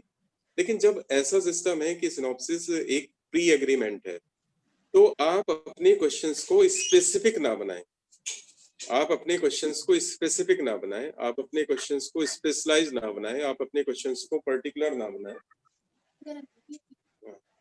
आप अपने क्वेश्चंस को पर्टिकुलर ना बनाएं। जी सर। आप जैसे मतलब ब्रॉड ढंग से चीजों को लिखें, ब्रॉड ढंग से चीजों को लिखें कि ये किया जाएगा, ये किया जाएगा, possibility of that will be investigated, कुछ उस तरह से। इसे लिखने का तरीका, आपके सुपरवाइजर्स बिल्कुल इन सब चीजों में एक्सपर्ट हैं और मैं इस चीज को एक्सपीरियंस के साथ कहता हूँ कि उसमें कोई भी प्रॉब्लम नहीं आती। हम उसे इस ढंग से डिफाइन करते हैं कि उसमें फ्लेक्सिबिलिटी हो, वो सारे इस तरह के इवी नोड्स को कंपनसेट कर सके, तो आपकी सिनॉप्सिस बहुत पर्टिकुलरली प्रॉब्लम्स को एड्रेस करने वाली होगी तो चीजें होगी, उसमें क्लियरिटी भी हो और उसके साथ उसकी फ्लेक्सिबिलिटी भी हो। ये सब मतलब प्रैक्टिस से आपको पता चल ही जाता है कि इसमें अगर मैं यहाँ नहीं कर पाऊंगा तो इसके साइड में कर पाऊंगा, इतना स्कोप उसकी आउटलाइंस के चक्कर में होता है। तो कुछ सिनॉप्सिस देखने से हो जाते हैं, तो इस तरह से भी सिनॉप्सिस को देने में कोई प्रॉब्लम नहीं है कि आप यूनिकली उसी काम को करके देंगे जो टास्क आपने दे दिया। आप उसे थोड़ा फ्लेक्सिबल मोड में लिखते हैं, तो सिनॉप्सिस के टाइम पे इन चीजों का कई जगह पे तो ऐसा अभी भी होता है कि जैसे मैं अभी डीटीयू में एक मेरा फ्रेंड कर रहा था, तो उसने सिनॉप्सिस बिल्कुल लास्ट में सपोज मतलब 1 साल पहले ही सबमिट किया, 3 साल काम करने के बाद, और 1 साल में फिर उसका सबमिशन हो गया सर। दिल्ली यूनिवर्सिटी में भी यही होता है, हाँ, कई लास्ट जगह में पे जमा होता होती है। जगह पे होता है। अब हम सीसीएस में है तो सीसीएस की बात करेंगे, और ये हम ना आप बदल सकते ना मैं बदल सकता, लेकिन कुछ नहीं है, वहां पे हम थोड़ा सा क्वेश्चंस को जनरल कर देते हैं, पर्टिकुलर कर देते हैं ना, जनरल कर देते हैं थोड़ा सा क्वेश्चंस को, या फ्लेक्सिबल कर देते हैं, और उसमें कोई प्रैक्टिकल प्रॉब्लम नहीं है, प्रैक्टिकल प्रॉब्लम उसमें नहीं आती, और वो भी ठीक है मतलब अपने आप में ये सिस्टम भी। वहां फिर उतना ही पर्टिकुलर सिनॉप्सिस की डिमांड भी ज्यादा होती है वहां पे। यहाँ जब आप काम कर रहे हैं तो वहां पे आप लिखते हैं eight the and other possible combinations या अदर पॉसिबल इस तरह की सारी चीजें कि जिसमें आप कुछ भी अगर एक्सेप्शनल करते हैं तो वो अदर में आ जाए। या जब आउटलाइंस लिखते हैं किसी भी सब्जेक्ट को, जब 3-4 महीने बाद आप समझते हैं और आपका सुपरवाइजर आपकी ब्रॉड आउटलाइंस को फ्रेम कराने में, सुपरवाइजर का काम पूरी सिनॉप्सिस में केवल आपके चैप्टर प्लान को फाइनलाइज कराना होता है, तो वो उसे पता होता है कि ये प्रॉब्लम आ सकती है, और उसे वो एड्रेस करता है और उतना उसमें फ्लेक्सिबिलिटी रखता है। सर लास्ट में अगर रिवाइज्ड सिनॉप्सिस लिखने का मौका मिल जाता तो नहीं, ये ज्यादा नहीं है। बेहतर। सिनॉप्सिस तो एक एग्रीमेंट है। जी जी अगर जी। आपने पहले से ही एक फ्लेक्सिबल सिनॉप्सिस लिखी है तो उसे रिवाइज करने की कोई जरूरत नहीं होती आपके इसमें, बिल्कुल जरूरत नहीं होती। मैं प्रैक्टिकल एक्सपीरियंस से कह रहा हूँ। और सिनॉप्सिस आपके साथ आपकी थीसिस चेक होने तक चलती है। जब आपकी थीसिस चेक होने जाती है, जब आप डॉक्टर हो जाते हैं तब सिनॉप्सिस कहीं नहीं जाती, फिर आपकी थीसिस या ज्यादा से ज्यादा समरी आपके साथ जाती है। तो अगर आपने एक्सेप्शनल कुछ आंसर कर दी चीजें, एक्सेप्शनल फाइंडिंग है, तो बाहर आफ्टर पीएचडी कोई सिनॉप्सिस के साथ आपकी थीसिस नहीं देता।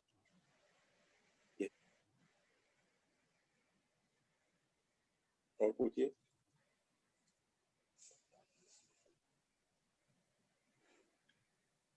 Thank you sir. चलिए अभी क्या हम पूछ रहे थे, सुंदर खान, हाँ जी जी सर। बोलिए।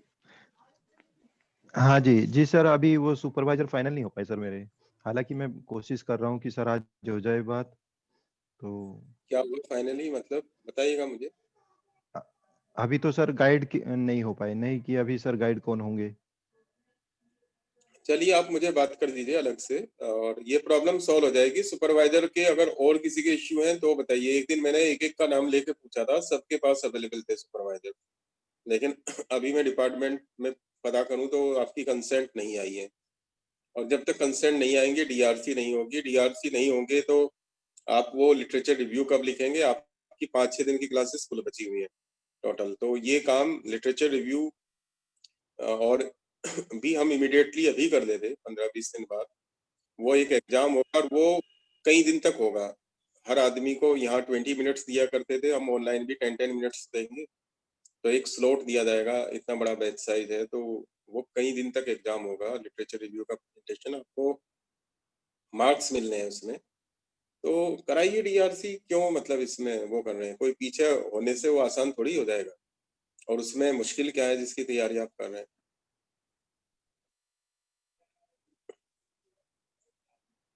सर बताइए, हेलो बोलिए बोलिए। सर, कोर्स वर्क को लेकर के कुछ कहना था सर, पूछना था सर। कोर्स वर्क का सिलेबस बहुत ज्यादा होता जा रहा है, तो उसको कंप्रेस नहीं हो सकता है क्या सर?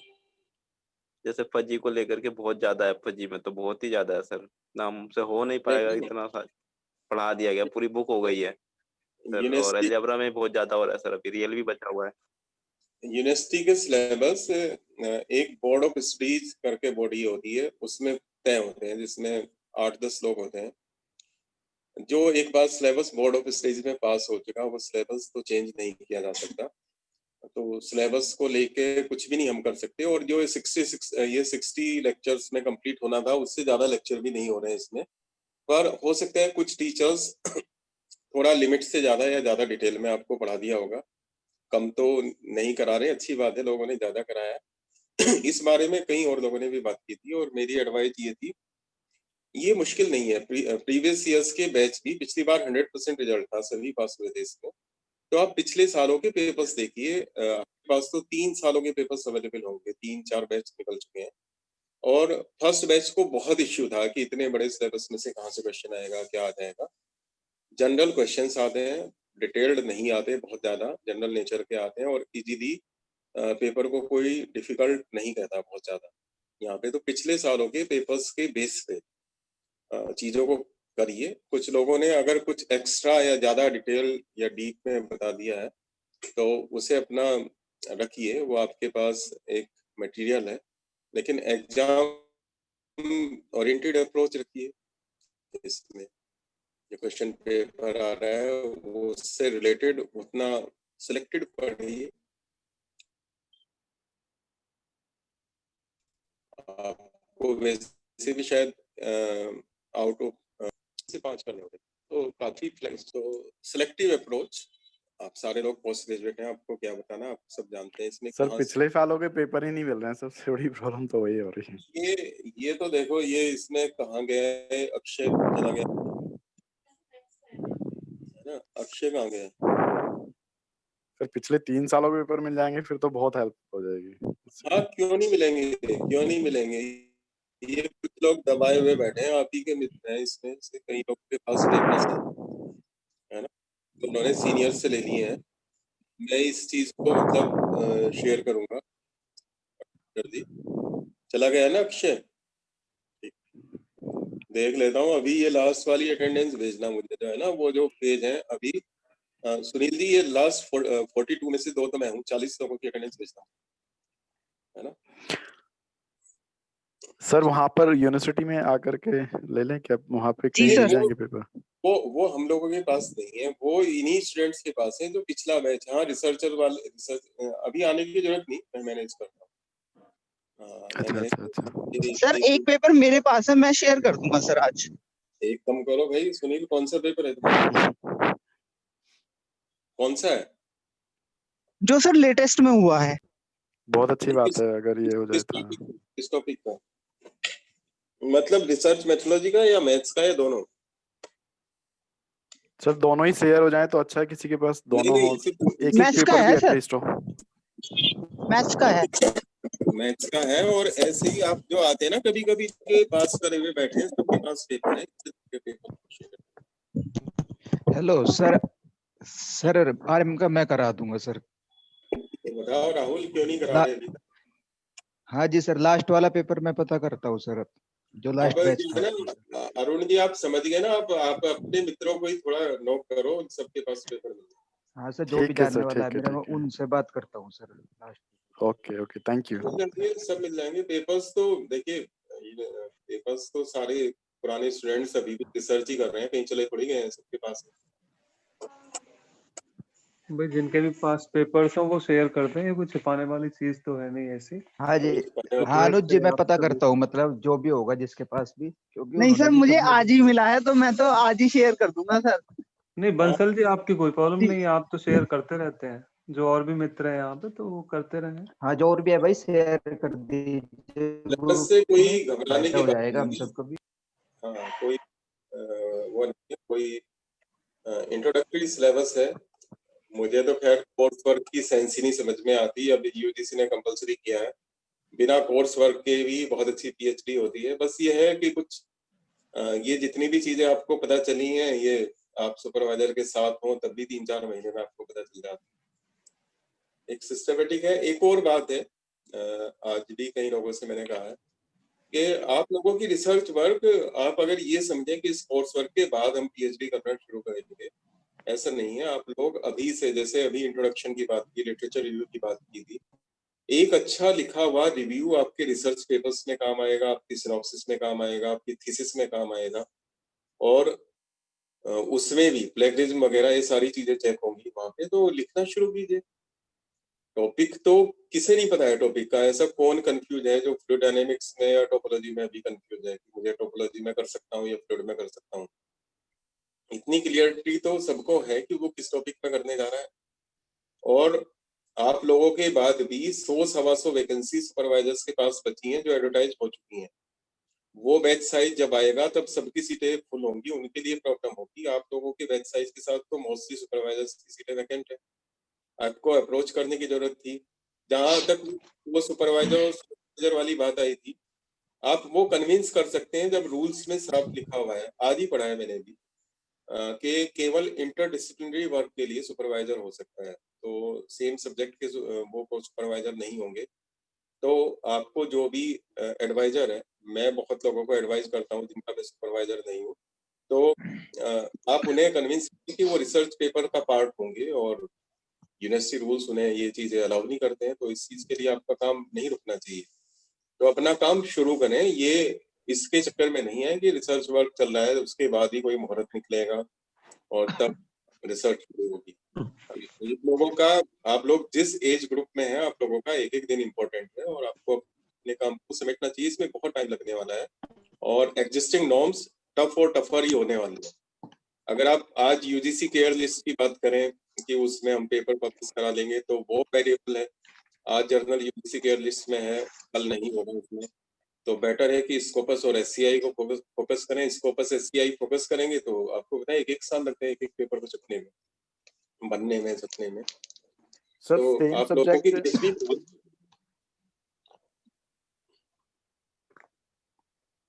बोलिए। हेलो, हाँ सर, सेम सब्जेक्ट जैसे हाँ।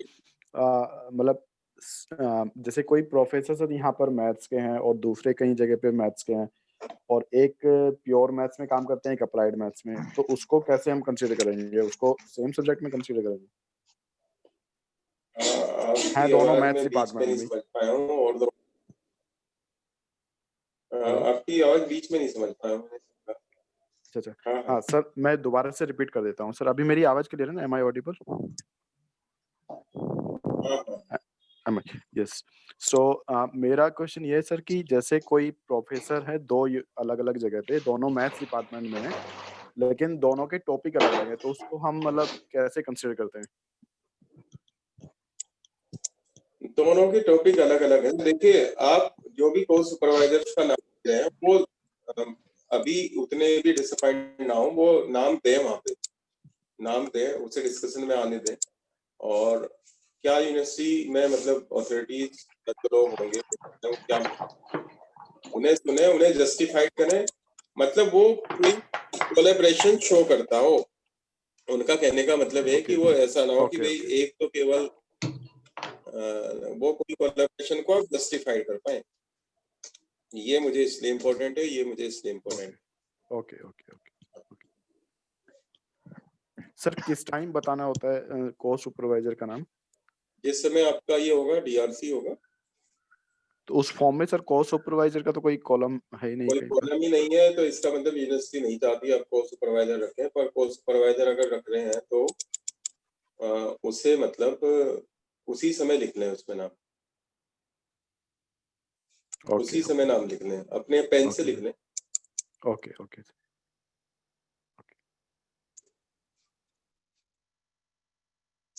पेन से लिख लें। आवाज आ रही है? Okay okay sir, yes sir, yes sir, thank you sir, thank you.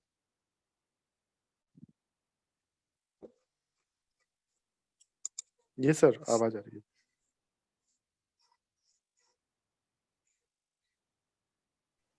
Sunil ji, आवाज आ रही है? ये सर आ रही है सर आवाज। हाँ जी सर।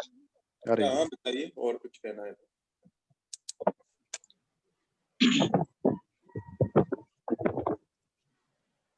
मैं फिर वही कहता हूँ कि अपना काम निपटाइए, आप लोग लेट हो रहे हैं।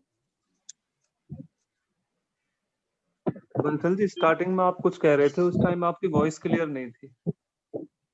हाँ जी सर। आप स्टार्टिंग में कुछ कह रहे थे ना, उस टाइम वॉइस क्लियर नहीं थी आपकी।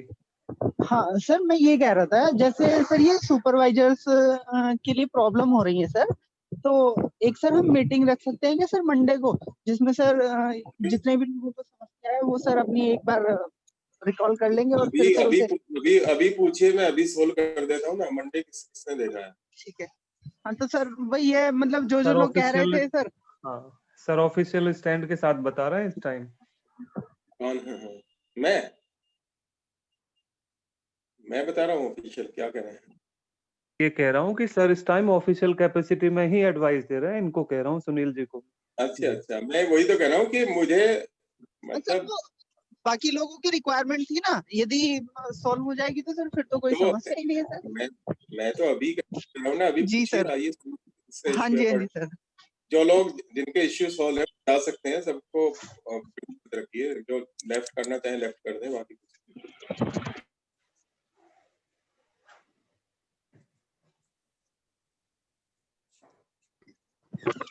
ठीक है सर, बाकी तो सर कुछ नहीं है, या अब सबने डिस्कस कर ही दिए हैं सर।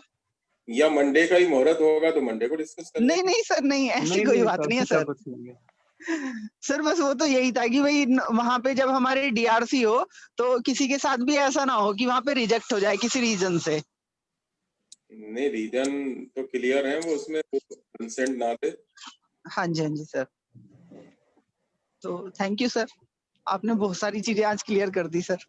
नहीं, वो तो पूछिए आप लोग, मेरा नंबर है सबके पास, पूछ सकते हैं। जी सर।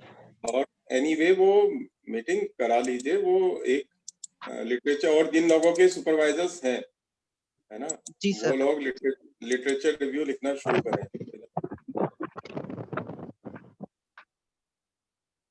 है ना। चलिए ठीक है सुनील जी, खत्म कर दीजिए। Okay sir, thank you sir. ठीक है सर, नमस्कार sir. Okay sir, thank okay you sir, good evening sir. Thank you sir. Okay.